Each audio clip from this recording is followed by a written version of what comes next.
साबिर शाकिर साहब, मेरे जहन में ये चीज़ थी कि पंजाब की इंतज़ामिया, मुझे आखिरी वक्त तक समझ नहीं आया कि गैर कानूनी तो हर अदालतों ने करार दे दिया, NCOC ने करार दे दिया, पंजाब की हुकूमत ने क्राउड्स को सबमिट किया है या उसने ये कहा है अब से चंद घंटे पहले कि ये जलसा कानूनी हो गया, या उन्होंने कहा कि ठीक है अगर आप हमारी बात नहीं मानते, अगर वायलेंस पे ही उतर आए, क्योंकि 2 दिन सड़कों पर मार धाड़ होती रही, तो क्या पंजाब की हुकूमत ने उस मार धाड़ को सबमिट किया या उन्होंने कहा कि अब जलसा कानूनी हो गया है डिस्ट्रिक्ट एडमिनिस्ट्रेशन? आपकी क्या अंडरस्टैंडिंग है? देखिए, कानूनी तो क्या होना था, उसमें यही है कि ये गवर्नमेंट की आप समझे कि कमजोरी है, और पहले उन्होंने रजिस्ट किया और उसके अकॉर्डिंगली इक़दाम किए, लेकिन जब उन्होंने देखा कि सूरत हाल कंट्रोल में नहीं है और पुलिस ने भी यही कहा कि जनाब हमारे बस में नहीं है कि पंजाब पुलिस इस गैदरिंग को रोक सकेगी। उसकी रीज़न है कि मरियम नवाज साहबा सड़क पे आ चुकी थी, या तो उनको घर से ही ना निकलने देते, जब आपने घर से निकलने की इजाज़त दे दी और वो रोड पे आ गई हैं, सड़क पे आ गई हैं, तो उसके बाद तो फिर रोकना नहीं बनता था। मौलाना फजलुर रहमान साहब अपनी रैली के साथ थे, उन्होंने जो एक क्या कहना चाहिए वार्न किया, वो था कि मैं अपने मदारस के तलबा को उन्होंने कहा कि मैं उनके साथ निकलूंगा।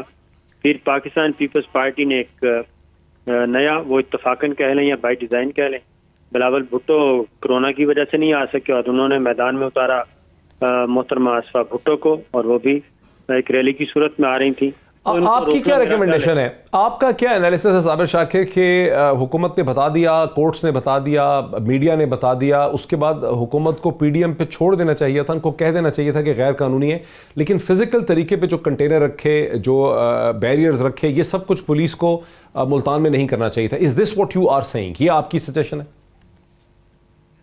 मैं यही कह रहा हूँ कि या तो एक स्टैंड ले लेते और ये इलीगल ही करार पाता, और जब आपने या फिर ये कह देते कि ठीक है जी अपोजिशन नहीं मान रही तो कर रही है, ताकत के जोर पे करने देते, लेकिन उनको फैसिलिटेट करना, ये जाहिर है पंजाब गवर्नमेंट का कोई समझ नहीं आई। पहले एक फैसला फिर दूसरा फैसला, तो कन्फ्यूजन एंड तक बरकरार रही, और इससे यही लगता है कि कोई क्या कहना चाहिए रीजनेबल किस्म का डिसीजन ले नहीं सके जो मैच्योर, आखिर तक मैच्योर रहता। ठीक है, आपको क्या समझ आती है कि गवर्नमेंट क्या करे कि समझा सके ऑपोजिशन को? हाँ, और साथ ही हमने एक और भी बहुत इंटरेस्टिंग चीज़ देखी है कि जो बख्तावर भुट्टो की एंगेजमेंट थी 27 तारीख को, उसकी इनविटेशन में कहा गया कि PCR का टेस्ट जो है 24 आवर्स फ्रेश टेस्ट जो है वो भेजें। तो दूसरी तरफ अपनी ज़िंदगी के लिए इतनी सेंसिटिविटी थी पीपल्स पार्टी की लीडरशिप में और आम आदमी के लिए नहीं है, तो कैसे इसको हैंडल करना है? देखें, जहाँ तक बात है कि इमरान खान साहब ने बुलाया कि नहीं बुलाया, बात यह है कि एक NCOC का फोरम मौजूद है, और मजहर साहब ने सही कहा कि जब पहली वेव आई तो उस वक्त भी NCOC के फैसलों पे अमल नहीं किया गया, लेकिन अगर एक दफ़ा गलती हो जाए तो क्या दोबारा भी उस गलती को रिपीट करना चाहिए? और अगर एक साइड हठधर्मी का मुजाहरा करे तो क्या दूसरी साइड को भी हठधर्मी का मुजाहरा करना चाहिए? इस वक्त सारी चीज़ें NCOC के फोरम पे मौजूद हैं। तमाम हुकूमतों की, तमाम सियासी जमातों की जो हुकूमत में है, उनकी नुमाइंदगी मौजूद है, और वज़ीर आला सिंध जो हैं वो बड़े अहम तरीन लीडर हैं पीपल्स पार्टी के। तो जब उस फोरम पे इजलास हो रहे हैं, इसमें हाई कोर्ट्स भी बता रही हैं और तमाम SOPs आ चुके हैं, तो एक होता है जनाजा, जनाजे में तो एक बिल्कुल दूसरी सिचुएशन होती है। एक होता है जनाब आपने बाकायदा तौर पे मुनज़्ज़म करके मुनज़्ज़म अंदाज में लोगों को इकट्ठा, और फिर इसमें अपोजिशन को इस वक्त एक ही चीज़ है, और वो अपोजिशन सही है, उसका एक पॉइंट ऑफ व्यू है, वो है इस वक्त इमरान खान साहब के सियासी खून की सियासी है, और वो हर सूरत में चाहती है कि कोई टाइम ना गुजरे कि किसी भी तरीके से इमरान खान की हुकूमत गिर जाए। तो मैं तो ये कहूँगा, लेकिन क्या इन जलसों से इमरान खान की हुकूमत डोल रही है? कोई गिरने वाला सीन बनता नजर आ रहा है आपको? बिल्कुल भी नहीं। आज आपने 3 तकरीरें सुनेंगी, आज एक सुने आसफा भुट्टो की, ठीक, और दूसरी तकरीर मौलाना फजलुर रहमान साहब की सुने, और तीसरी तकरीर अगर आप मरियम बीबी की सुने, तो तीनों में ज़मीन आसमान का फ़र्क है, तीनों के टेम्परेचर का फ़र्क है। मौलाना फजलुर रहमान आज बहुत धीमे मिजाज में उन्होंने तकरीर की है, आसफा भुट्टो ने ऐसी कोई बात नहीं की, जबकि मरियम बीबी जो हैं वो उनका तो वही पुराना एजेंडा, पुराना नैरेटिव, वही तकरीर थी और उसमें वो हर सूरत में चाहते हैं शरीफ खानदान। नहीं, लेकिन आप कैसे कहते हैं कि मौलाना धीमे थे? जब मौलाना ने ये कहा जलसे में, मैंने सुना उन्होंने कहा कि अब हर जुमे को और हर हफ्ते, हर इतवार को भी क्राउड्स निकलेंगे। जुमे से मतलब उनका एक नमाज जुम्मा के बाद मसाजिद से वो बच्चों को निकालेंगे, मदारिस के लोगों को निकालेंगे। तो आप कैसे कह सकते हैं कि मौलाना का धीमा अंदाज था? मौलाना ने एक बात ध्यान में रखी है कि वो उस तरह, वो जो टेम्परेचर जो पहले था, जो पहले थी, वो अब नहीं है। ये बात मैं पूरे वसूख से कह रहा हूँ कि वो आहिस्ता आहिस्ता आगे बढ़ना चाह रहे हैं। जबकि मरियम बीबी का ये है कि वो तो हर सूरत में वो कहती हैं कि बस ये जलसा खत्म होने से पहले पहले गवर्नमेंट खत्म हो जाए। जो इंतकाम का एक नैरेटिव है, जो मुस्लिम लीग नवाज या शरीफ फैमिली में जो शिद्दत है, वो बाकी जमातों में नहीं है। और आसिफा भुट्टो की तकरीर तो बिल्कुल उन्होंने मुख्तर तकरीर की और अपना एक हाजिरी लगवाई।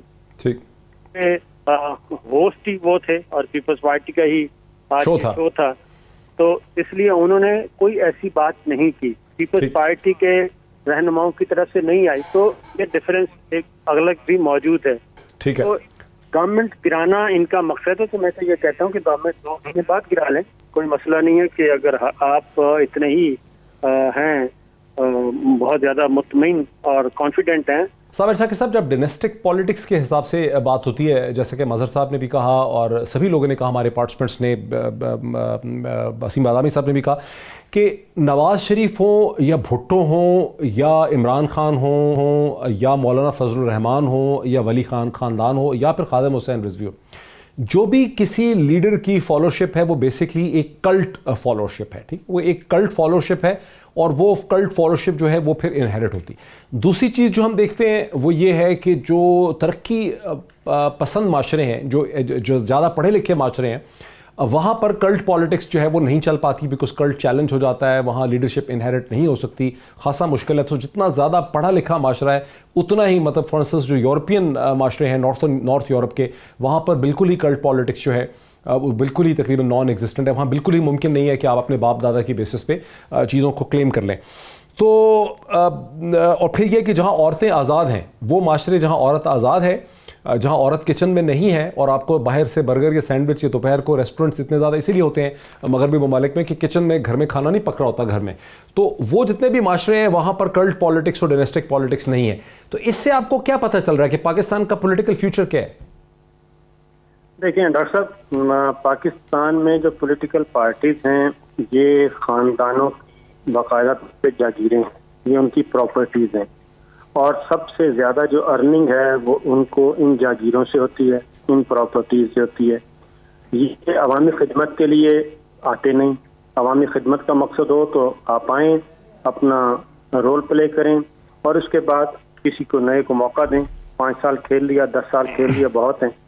ये हम वेस्ट में हम देखते हैं, बरतानिया सलामत है, कई वज़ीर आज़म आए, उनकी सियासी जमातें मौजूद हैं, एक नहीं दो। एक वज़ीर आज़म आता है, दूसरा अगर कुछ अर्से के बाद दूसरा होता है, पहले का कोई नाम लेने वाला कोई नहीं होता। यही है American election, American political culture देख लें, उनका सिस्टम देख लें, वो भी है।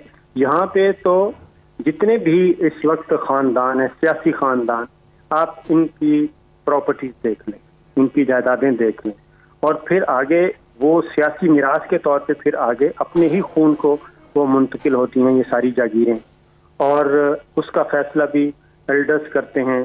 और अगर वो ज़िंदगी में हो जाए तो बहुत अच्छी बात है, वरना पे वसीयत का सहारा लेना पड़ता है।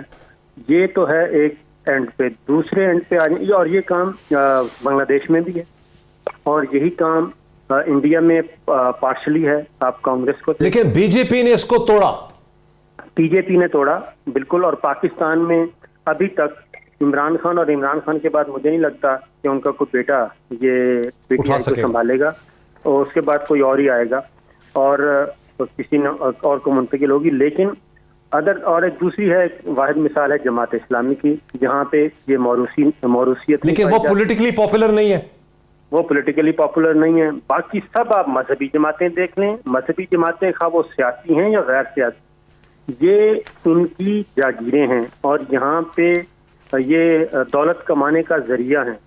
और इसमें एक मिसाल वो हमने दी तो ज़्यादा मसाइल पैदा होंगे। आप ये देखें कि जब ये मरहूमीन होते हैं तो इनके अकाउंट से क्या क्या कितना कितना और क्या क्या प्रॉपर्टीज और कितना कैपिटल बैंक अकाउंट्स में से बरामद होता है। तो इसलिए ये कहना और ये सारा मलबा डाल देना इधर अवाम पे, अवाम के पास तो जो चॉइस होगी अवाम ने तो उसके अकॉर्डिंगली चलना है। अवाम ने काफ लीग को भी वोट दिया, अवाम ने एमएनए को भी वोट दिया, अवाम ने पीपल्स पार्टी को भी वोट देते हैं। लेकिन असल चीज़ है कि क्या पॉलिटिकल पार्टीज के अंदर भी डेमोक्रेसी है? पॉलिटिकल पार्टीज के अंदर बदतरीन किस्म की आमदीयत है। हम फौजी डिक्टेटरशिप का तो रोना रोते हैं, लेकिन जो पॉलिटिकल पार्टीज के अंदर डिक्टेटरशिप है उसका तस्करा तक नहीं होता। तो ये सारी चीज़ें एक चल रही है और एक बड़ी खुद कोई चेंज आ जाए तो आ जाए, लेकिन ये सियासी खानदान कोई चेंज नहीं। अच्छा ठीक।